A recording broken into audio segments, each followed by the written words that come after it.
We are about to embark upon a series of strange and exciting, dangerous adventures.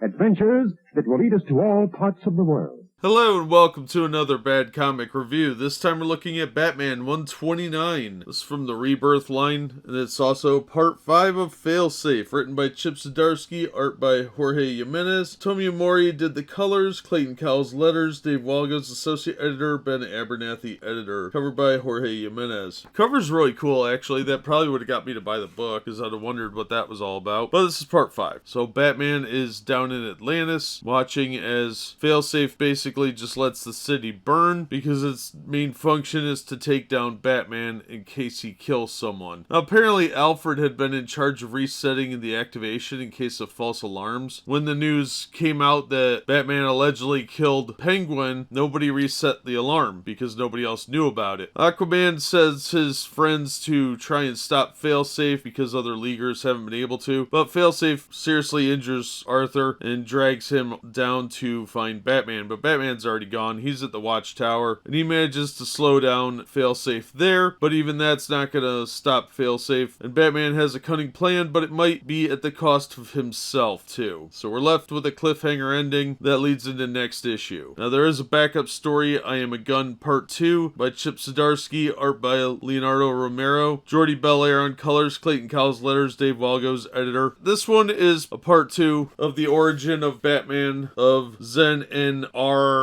Joker's not laughing anymore, and he has his own utility belt because that's not incredibly silly. And Batman has to go in and stop him, but he already killed a bunch of people. And it's showing that Batman may have like multiple personalities because the subconscious Batman Zen and R seems to be trying to take over. I don't know, this one just doesn't work for me. I've been real hit or miss with the Failsafe stuff, but at least this installment was a lot more fun. The action made sense, the pacing was better. I'm still not in love with it, but it's okay. That story was definitely picking up this issue. The art's not bad, it's just not an appropriate style for as unnerving as the story is. Although the artist is very talented, and the way he draws Batman's pretty good, I just don't think it was an appropriate style. If this had been more of a 1950s story, where it was a little lighthearted and unserious, then I think it would have worked really well. But the art was definitely better in this installment than in the last one. I'm just not a huge fan of that style. Overall, this issue was definitely better than last issue. The main story was better, the backup story was okay, the art was solid, just the story itself didn't really work, and I don't know, it's not doing it for me though. The Failsafe storyline hasn't been that exciting to me. This was probably the best installment so far in Zdarsky's run, but it's, I don't think, worth $5. I would say if you pick it up for half the cover price, then it would be fine. As a standalone, there's enough action, and it does a pretty decent job of catching you up and more or less as to what's going on. You're going to be a little confused about the whole Batman of